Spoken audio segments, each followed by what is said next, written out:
우리가 살면서 무엇이 되기 위해서는요, 상당한 시간과 자격이 필요하거든요. 예를 들어서 요리사가 되고 싶다.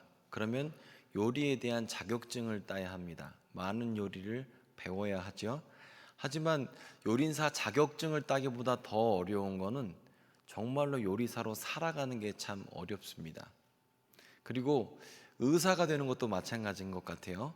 의사가 되는 것도 의과대학에 들어가는 게 참 힘들죠. 그리고 그 절차에 따라서 여러 가지 수련의 과정을 거치는 것도 어렵고, 또 의사고시에 붙어서 의사 면허를 따는 것도 참 어렵습니다. 하지만 정말로 의사가 되는 게 참 쉽지 않은 것 같아요. 자격증을 딴다고 의사가 되지는 않지 않습니까? 마찬가지로 엄마가 되는 것도 마찬가지예요. 애를 낳는 거는 잠깐일 수 있죠. 순간일 수 있죠. 애를 낳는 걸 쉽다고 말은 못 하겠어요. 저도 남자라서. 제가 여자였으면 애 낳는 건 아무것도 아니야 라고 말을 하겠지만, 근데 애 낳는 것보다 더 힘든 건 애를 키우는 게 힘들고, 엄마가 되는 거는 아마 평생 하는 게 엄마가 되는 과정이라고 생각을 합니다. 아빠가 되는 것도 마찬가지죠. 애를 낳는다고 아빠가 되는 게 아니잖아요. 평생 아빠 노릇을 해야 또 아빠가 되어가는 건 아마 평생이라고 생각을 합니다. 그런 입장에서 보면 선생님도 마찬가지인 것 같아요. 선생님이 돼서 교원 자격증을 따는 게 선생님이 아니라 선생으로서 살아가는 게 참 어렵죠. 목사도 마찬가지입니다. 목사 한 수 받으면 목사가 아니잖아요. 목사처럼 살아가는 게 참 어렵죠. 마찬가지로 직분이란 건 그런 것 같아요. 장로로 임직되고 권사로 안수집사로 임직되기도 쉽지 않지만, 임직돼서 그 직분으로 살아가는 건 참 더 어려운 것 같습니다. 예수 믿는 것도 마찬가지인 것 같아요. 예수 믿는 거는, 우리가 예수 믿을 때는 어떻죠? 처음에 누군가가 우리를 전도해서 교회를 오게 됩니다. 그게 누군가가 꼬셔서 강권적으로, 아니면 협박 비슷하게 엄마나 부모님이 해서 교회를 올 수도 있어요. 하지만 어느 순간이 되면 하나님의 사랑을 깨닫게 되고, 하나님이 날 사랑하시는구나. 십자가에서 나의 추함과 연약함과 더러움이 다 씻겨졌구나. 나의 저주가 다 끊어졌구나. 나는 하나님 안에서 새로운 피조물이구나 라는 이 하나님의 은혜와 사랑을 깨닫게 되고 나면, 그때에 비로소 그리스도인이 되는 거죠. 누가 나보고 그리스도인이라고 해서 그리스도인이 아니라 내 안에 계신 성령께서 너는 내 것이다 라고 말씀하시기 때문에, 내가 하나님의 것인 것을 인정하기 때문에 나 스스로 나는 하나님의 자녀입니다 라고 말을 해요. 그래서 하나님의 자녀이기 때문에 지금 여러분이 이 자리에 와 계신 겁니다. 누가 시켜서 이 자리에 온 게 아니에요. 제가 여러분이 협박해서 이 자리에 계신 게 아닙니다.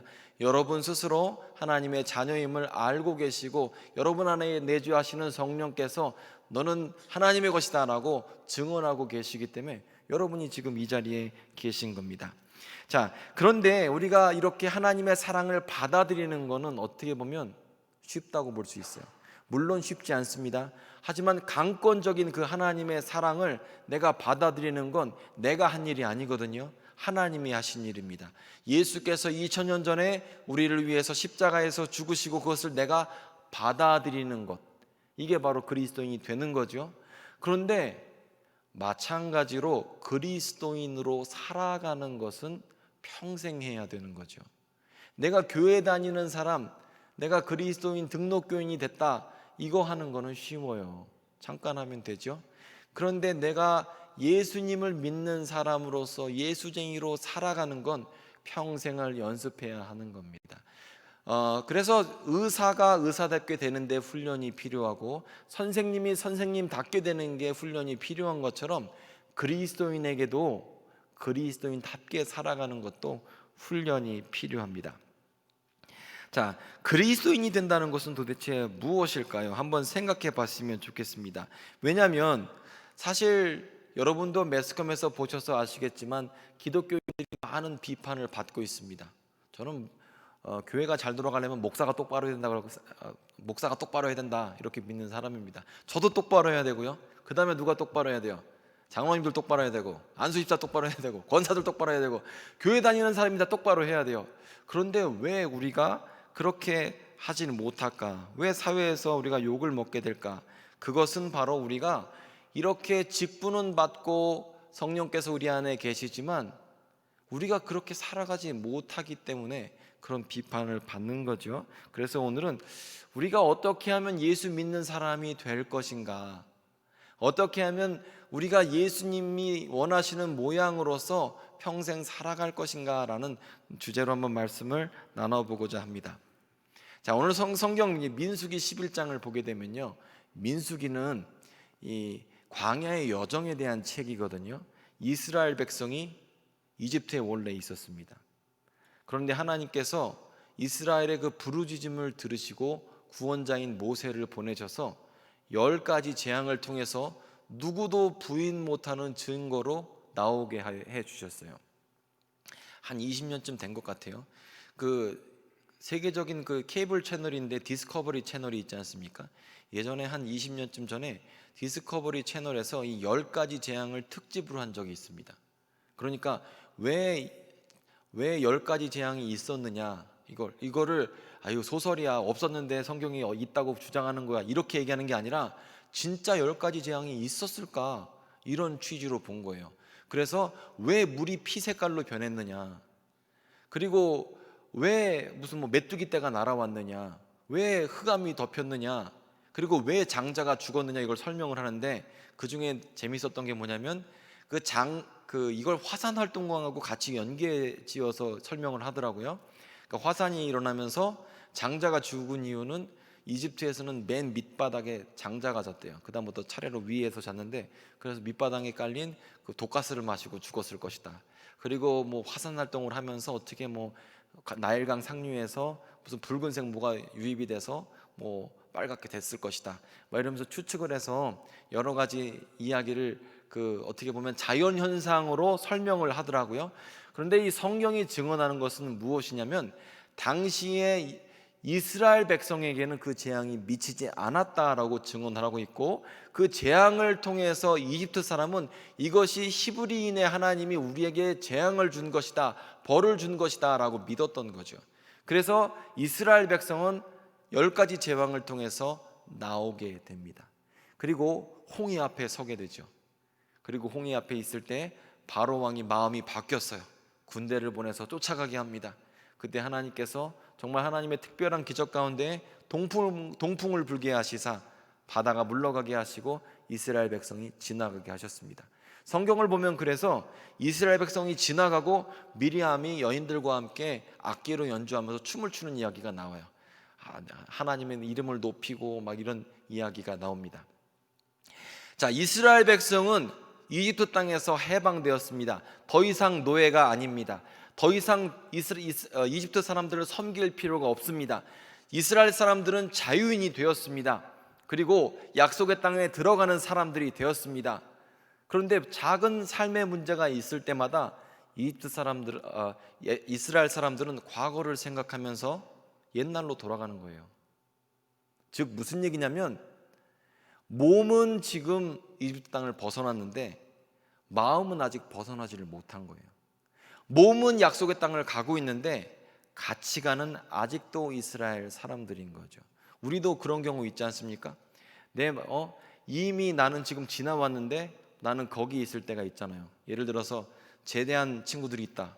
이미 제대는 했지만 빵빠레 소리 같은 걸 들으면 뻘떡 일어나는 거죠. 왜냐하면 마음은 아직 제대하지 못해서.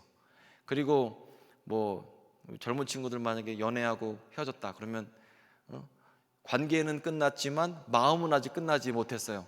그런 경우 있잖아요. 내 육신하고 마음하고 따로 놀 때 있잖아요. 그래서 어떤 사실에 대해서 내가 받아들이지 못하고 답답할 때도 있지 않습니까? 마찬가지로 이스라엘 백성은 이집트 땅을 지나갔습니다. 나왔어요. 그런데 마음은 아직도 이집트에 있는 거예요. 그래서 오늘 말씀을 보면 이렇게 불평을 합니다. 우리가 애굽에 있었을 때 값없이 생선을 공짜로 먹었는데, 참외를 공짜로 먹었는데, 부추와 파와 마늘들을 먹었는데, 고깃가마 밑에서는 우리가 배부르게 먹었는데, 어떤 주인이 노비한테 고깃가마 밑에서 배부르게 먹입니까? 그게 아니죠. 하지만 우리는 과거를 아름답게 여기는 경향들이 있습니다. 옛날에 좋았는데, 옛날에 내가 보리밥 먹을 때가 좋았는데, 옛날에 내가 군대 있을 때 이랬는데. 가끔 군대 이렇게 좀 군대를 너무 로맨틱하게 낭만적으로 해석하시는 분들이 꽤 있죠.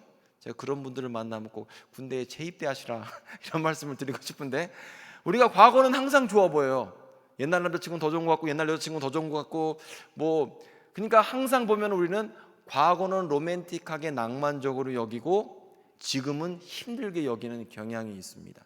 그래서 이스라엘 백성은 뭐라고 얘기하냐면, 여기서 우리가 이집트 땅에서 종살이 할 때가 참 좋았어. 이집트 땅에서 고기가마 밑에서 고기를 실컷 먹은 적이 있었던 것 같아. 그리고 이런 이 군중 심리 때문에 이스라엘 백성들은 불평하기 시작했습니다. 즉 무슨 얘기냐면, 이스라엘 백성들은 마음이 나오지 못했어요. 몸은 자유인이 되었고 몸은 하나님의 선택한 백성이 되었는데 마음은 아직도 이집트 땅에서 노예 생활을 하고 있는 겁니다. 구원은 받았지만 아직 마음이 구원을 받지 못했습니다. 마찬가지로 근데 우리 그리스도인에게도 그런 면이 있다는 거예요. 하나님의 강권적인 사랑, 십자가의 사랑을 깨달았어요. 와, 하나님의 은혜 가운데 나의 저주가 끊어졌어요. 정말 제가 여러분들하고 대화 몇 분들하고 이렇게 해보면요, 하나님께서 정말 표현할 수 없는 놀라운 기적과 같은 은혜를 많이 베푸셨대요. 하나님으로밖에 설명되지 않는 기적을 하나님께서 이미 주셨대요. 그래서 그것 때문에 내가 예수를 믿게 됐다 이렇게 증언하는 분들이 많아요. 그렇게 간증하는 분들. 그런데 그런 간증이 있음에도 불구하고 삶 가운데에 조금만 어려움이 생기면 다시 옛날로 돌아가서 불평하게 된다 이거죠. 이미 죄로부터 노임받았고 저주로부터 끊어졌고 우리 삶 가운데에 성령께서 동행하신다는 그 약속을 알고 있음에도 불구하고, 우리가 하나님의 백성 되고 하나님의 자녀 된 것을 인정함에도 불구하고 내 정신과 마음이, 내 가치관이 여전히 믿지 않을 때와 똑같을 때가 있죠. 과거로 돌아갈 때가 있죠. 자, 이게 이스라엘 백성과 우리의 동일한 점입니다. 우리가 이 땅 가운데 살면서 여전히 죄의 생각을 하고 또 여전히 구원받기 전에 생각을 하게 돼요. 구원은 단번에 받았지만, 은혜 체험도 했지만, 우리가 은사도 받고 방언도 하고 여러 가지가 있지만, 그럼에도 불구하고 시시때때로 애굽 생각을 하고 고기가마 밑에서 배불리 먹었다, 옛날을 회상할 때가 있습니다. 자, 그런데 이런 이스라엘 백성 가운데 하나님께서 무엇을 주셨냐 하면 하늘 만나를 허락해 주셨습니다. 하늘 만나를 주심을 통하여서 이스라엘 백성을 먹이셨어요. 이게 지금 오늘 민수기 11장 말씀이거든요. 자, 이 민수기 11장에 보면 이 하늘 만나를 주시는데, 이 하늘 만나는 이 두 가지 의미가 있습니다. 첫 번째로는 하늘 만나를 통해서 이스라엘 백성들이 육신적으로 이렇게 생명을 이어가게 되죠. 음식을 통해서 힘을 얻고 생명을 이어가게 됩니다. 즉 무슨 얘기냐면 육적 의미가 있다는 겁니다. 두 번째로 하늘 만나는 영적인 의미도 있습니다. 자, 그래서 이 영적인 걸 알아야 돼요. 하늘 만나가 육적인 것과 영적인 것이 있다는 걸 알아야 됩니다. 그래서 이 의미를 모르면 우리가 육신은 살이 찌지만 영은 메말라 있을 수 있어요. 영적으로도 우리가 살이 쪄야 되지 않겠습니까? 그래서 이 영적인 의미에 대해서 좀 생각을 해보고자 합니다. 신약으로 넘어오면 요한복음 6장에 예수께서 오병이어 기적을 행하십니다. 오병이어 기적을 행하시고 그 후에 백성들이랑 대화하는 장면이 나오는데요, 제가 잠깐 찾아보도록 하겠습니다. 그 오병이어 기적을 행한 다음에 예수님께서 물고기 2마리와 보리떡 5개를 통해서 5,000명을 먹이신 다음에 이 사람들이 예수님을 쫓아다니게 됩니다. 그런데 사람들을 만나서 예수께서 이렇게 말씀하세요. 6장에 오늘 PPT는 이건 준비가 안 됐는데 26절 이하를 보게 되면 예수께서 이렇게 말씀하세요. 무리들한테, 너희들이 나를 찾는 이유는 떡을 먹고 배부른 까닭에 나를 찾았다, 이렇게 말씀하세요. 그래서 먹을 양식을 위해서 일하지 말고 영생하는 양식을 위해서 일해라, 이렇게 말씀하세요. 이거 재밌죠? 먹을 양식만 찾지 말고 영생하는 양식을 위해서 일해라. 그러자 백성들이 이렇게 얘기합니다. 영생하는 양식을 우리에게 주십시오. 그러자 영생하는 양식이 무엇이냐라고 하면 그것이 나를 믿는 것이다 말씀하시고, 그리고 하나님의 이 아들을 믿는 것이 믿는 것이 영생하는 양식이다 그래요. 29절 한번 띄워주실래요? 함께 읽겠습니다. 시작. 예수께서 대답하여 이르시되 하나님께서 보내신 이를 믿는 것이 하나님의 일이다. 즉 여기서 보면 오병이어 기적을 갖고 육의 양식과 영의 양식으로 나눴는데, 예수님은 영의 양식의 역할이 뭐냐면 바로 예수님을 믿는 것이 영의 양식이다 말씀하셨어요. 그리고 당신의 표적이 무엇입니까? 라고 제자들이 묻습니다. 그러자 31절 얘기하면서 여기가 만나 얘기가 나옵니다. 31절에 PPT는 없습니다. 기록된 바 하늘에서 그들에게 떡을 주어 먹게 하였다 함과 같이 우리 조상들은 광야에서 만나를 먹었나이다. 그런데 여기서 예수님은 이렇게 말씀하세요. 내가 진실로 진실로 너희에게 이르노니 모세가 너희에게 하늘로부터 떡을 준 것이 아니라 내 아버지께서 너희에게 하늘로부터 떡을 주셨고 하나님의 떡은 하늘에서 내려 이 세상에 생명을 주는 것인데, 35절 보면 나는 생명의 떡이다 그러세요. 예수님이 스스로 뭐라고 그래요? 나는 생명의 떡이다 그러세요. 예수님 스스로 자기가 하늘 만나다라고 말씀하시는 거예요. 자, 여기가 조금 여러분 헷갈립니다. 자, 보십시오. 하늘 만나는 두 가지 의미가 있는데, 하나는 육적인 의미가 있고 영적인 의미가 있어요. 그런데 구약 성경에서 나올 때에는 이 육적인 의미만 나오는데, 예수님은 신약에서 그 하늘 만나의 의미에 대해서 말씀하시면서 육적인 의미는 생명이 연장되지만 영적인 의미 안에서 영생을 하게 되는데, 그 영적인 만나가 무엇이냐 그러면 예수님이다 말씀하시는 거예요. 그게 요한복음 6장입니다. 요한복음 6장에서는 누구에게 예수께서 말씀하세요? 오병이어를 체험한 사람들, 기적을 체험한 사람들에게 하늘 만나가 무엇인지 무슨 의미인지 자세하게 부연 설명하고 계신 게 요한복음 6장이에요. 자, 여러분 얼굴도 보니까 굉장히 지금 이해 못하고 계셔. 자, 설명을 좀 더 드립니다. 자, 여러분이 하늘 만나 어때요? 음식이 하늘 만나잖아요. 오병이어가 음식이잖아요. 음식은 어떻게 합니까? 음식 있으면 여러분 만져요. 이렇게 어떻게 해요? 부벼요. 이렇게. 음식 어떻게 해요? 우리가 음식은 먹죠. 감사합니다 성가대 여러분. 음식은 먹습니다. 그렇죠. 음식을 보기만 하고 냄새 맡아서는 우리가 그 음식을 알 수가 없어요. 즉 무슨 얘기냐면 음식이란 건 지극히 체험적이에요. 음식은 굉장히 경험적입니다. 내 입에 들어가야 알 수가 있는 게 음식이에요. 그리고 여러분이 식사를 하시면 그 음식은 어떻게 됩니까? 여러분 소화기관을 통해서 잘게 부서져서 여러분의 몸의 일부가 되죠. 자, 하늘 만나 음식이란 건 여러분이 체험해야 되는 것, 여러분의 삶의 일부분이라 말씀하고 있는 거예요. 우리가 체험이란 게 참 중요한데, 체험은 나와 분리될 수가 없는 겁니다. 여러분 체험과 여러분은 분리될 수가 있어요. 왜 이게 중요하냐면요, 우리가 예수를 믿을 때 어떻게 믿냐면 이렇게 믿어요. 예수님은 하나님의 아들이세요. 예수님은 십자가를 지셨어요. 맞죠? 오늘 반응이 전혀 없으신데. 예수님 하나님 아들이시잖아요. 그렇죠? 그렇죠.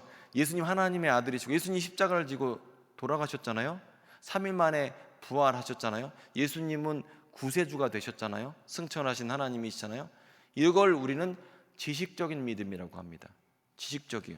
이거는 하나도 경험적이지 않아요. 그렇죠? 왜는지 알아요? 머리로 믿는 게 아니라고 예수님 말씀하시는 거예요. 이 떡을 먹으라, 내 살을 먹으라, 내 피를 마시라 라는 이야기는 굉장히 경험적이거든요. 예수님에 대해서 우리가 체험적으로, 경험적으로 그 살과 피를 먹는다는 건 그 삶이 나와 분리될 수 없는 일치성을 갖고 있어요. 음식을 여러분이 먹으면 음식과 여러분은 분리될 수가 없어요. 왜냐하면 음식의 영양소가 여러분의 몸을 구성하고 있기 때문에 여러분은 음식과 분리될 수가 없죠. 근데 마찬가지로 우리가 예수님은 십자가에서 죽으셨습니다. 예수님은 3일 만에 살아나셨습니다. 우리의 세상 죄를 지고 돌아가셨습니다. 이런 믿음으로 구원을 받는 게 아니라고 말씀하시는 겁니다. 예수께서 말씀하시는 믿음이라는 건 경험적인 믿음, 체험적인 믿음이라는 것을 말씀하셨어요. 하신다는 거예요. 내가 때로는 예수님이 하나님의 아들인 걸 머리로는 알아요. 그런데 그 믿음으로는 구원받을 수가 없어요. 왜냐하면 머리로 믿는 믿음이 아니라 내 삶을 통해서 경험되어진 믿음을 말하고 있는 거예요. 이게 바로 예수께서 원하시는 믿음이라는 거죠. 경험적이고 체험적이고 개인적인 관계로서의 믿음을 주님은 설명하고 계시는 거예요. 자, 보십시오. 우리가 머리로는 믿어요. 머리로는 예수님이 하나님의 아들이신 걸 믿어요. 그런데 안 믿어질 때 많잖아요. 안 믿어질 때 있잖아요. 내가 머리로는 알겠어요. 그런데 몸으로 못 받아들일 때가 있잖아요. 그런데 주님께서 우리에게 원하시는 믿음, 영생하는 만나라는 것은 하늘 만나이신 예수님과 내가 체험적으로 경험적으로 만나야 한다는 거죠. 옆 사람이 음식 먹고 있는 거 아무리 쳐다봐도요, 그 음식은 내 살찌는데 전혀 도움이 안 되거든요. 배우자가 아무리 예수 열심히 믿어도 내가 천국 가는 것과 관계없습니다. 옆에 사람이 아무리 신앙 좋고 옆에 기도해도 나하고 관계가 없다는 거예요. 왜냐하면 내가 체험해야 하기 때문에 그런 거죠. 그래서 우리가 음식하고 관계를 할 때는 너무나 체험적이고 경험적인 것처럼 우리가 예수님과의 관계에서는 이렇게 경험적이고 체험적이어야 한다는 거죠. 예수께서 말씀하시는 것은 이런 영생하는 믿음이라는 것은 신학적인 믿음이나 논리적인 믿음이나 지식적인 믿음을 말하는 게 아닙니다. 도리어 그게 아니라 내가 경험했기 때문에, 체험했기 때문에, 예수께서 십자가에서 나를 위해 죽으신 것을 내가 경험하고 체험했기 때문에, 그렇기 때문에 내가 나와 분리될 수 없는 내 삶의 일부분인 그런 예수님을 믿으라라고 지금 말씀하고 있는 거예요.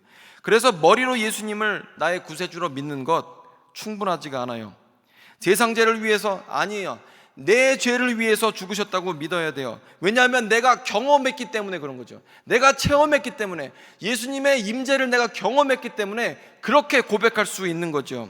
그래서 우리가 주님께서 원하시는 믿음이 되려면 하늘 만나이신 예수님을 우리의 삶의 일부분으로, 체험되는 예수님으로 고백해야 한다는 거죠. 자, 여기서 예수님은 요한복음 35장을 보면 내가 생명의 떡이다 이렇게 말씀하세요. 내가 하늘 만나다 라고 말씀을 하십니다. 자, 우리가 이 땅 가운데 살아갈 때에 예수님을 어떻게 경험해야 합니까?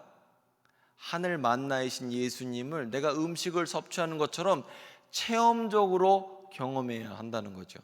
그러면 음식은 언제 먹어야 됩니까? 음식은 언제 먹어야 돼요? 매일 먹어야 하죠.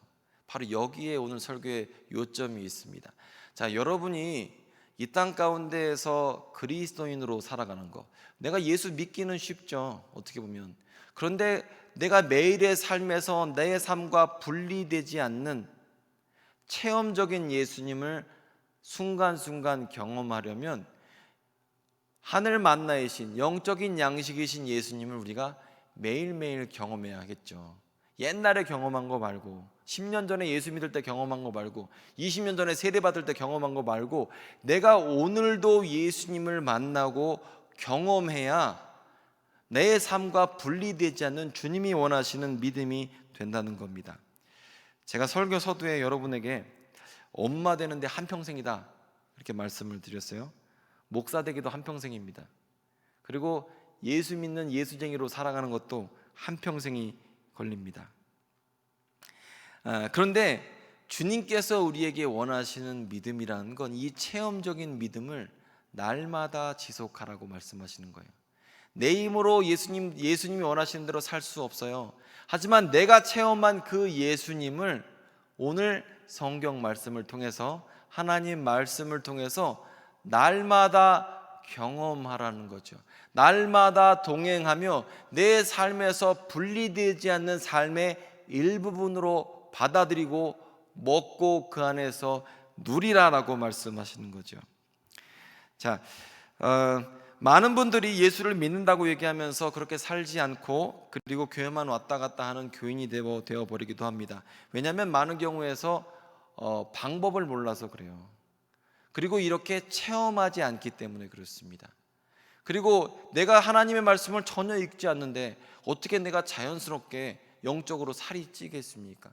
하늘 만나 계신 예수님을 매일 경험하지 않는데, 하나님 말씀을 가까이 하지 않는데 여러분과 제가 어떻게 하나님이 원하시는 모습이 되겠습니까? 여러분, 우리는 하나님 말씀을 가까이 해야 합니다. 스스로 훈련하지 않고 그리스도인이 될 수가 없어요. 의사 면허만 떼고 20년 동안 환자 한 명도 안 봤어요. 그럼 그 사람이 좋은 의사입니까? 그 의사한테 가면 안 되죠. 큰일 날 수 있죠. 운전면허를 땄는데 20년째 따고 나서 운전 한 번도 안 했어요. 그 사람은 운전하면 안 되는 거죠. 훈련이 필요해요. 마찬가지로 우리가 예수님을 경험하고 체험했다면 그 체험이 날마다 지속되어야 됩니다. 주님께서 원하시는 믿음이 바로 이런 체험적인 믿음이라는 거죠. 제가 오늘 설교 준비를 하다가 찬송가 436장을 이렇게 읽었거든요. 한번 이렇게 불러봤어요. 근데 가사가 오늘 설교 말씀이랑 너무 비슷한 거예요. 제가 한번 가사를 불러드리겠습니다. 나 이제 주님의 새 생명 얻은 몸, 옛 것은 지나고 새 사람이로다. 그 생명 내 마음에 강같이 흐르고. 이 사람은 뭐래요? 내 마음에 생명이 흐른다 그래요. 내 마음은 과거에 있고 내 마음은 세상에 있는 게 아니라 예수님의 생명이 내 마음에 강같이 흐르고 있다, 이렇게 고백해요. 그리고 그 사랑이 내게서 해같이 빛난다. 후렴구는 여러분 잘 아시죠?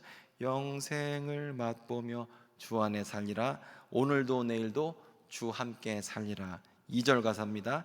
주 안에 감추인 새 생명 얻으니. 이전에 좋던 것 계속 좋은 게 아니에요. 과거가 더 좋다는 게 아닙니다. 이전에 좋던 것 이제는 값없다. 하늘의 은혜와 평화를 맛보니 찬송과 기도로 주님과 함께 살겠습니다. 이 고백 대단하지 않습니까? 내가 예수님과 체험적으로 날마다 살겠습니다, 이런 고백을 드리는 거예요. 저는 이 찬양을 딱 보면서 우리 교회가 이 찬양을 드리면 얼마나 좋을까.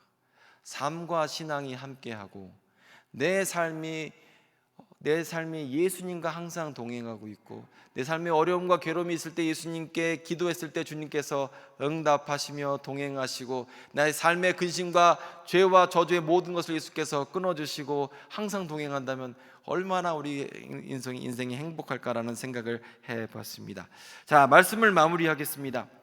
우리는 이미 예수 십자가로 말미암아 우리의 죄와 저주와 우리의 과거와 완전히 단절된 존재입니다. 예전에는 죄의 종이었지만 지금은 하나님의 자녀가 된 사람들입니다. 하지만 우리는 우리의 마음과 가치관이 과거에 매여서 세상의 가치관으로 살아갈 때가 참 많이 있습니다.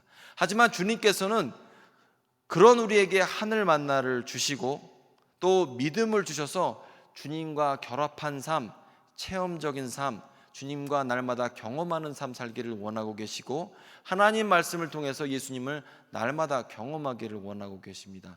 여러분, 한 주간의 삶에서 내 힘으로는 못 삽니다. 인생도 내 힘으로는 못 삽니다. 하지만 주님과 여러분이 함께 하시면, 성령께서 우리 가운데 함께 하시면 우리는 이 땅 가운데 살면서 승리할 수 있습니다. 체험적인 예수님을 경험하는 여러분들 되시기 바랍니다. 하나님 말씀을 통해서 영적 만나, 영적 공급이 끊어지지 않는 여러분들 되시기를 바랍니다. 기도하겠습니다.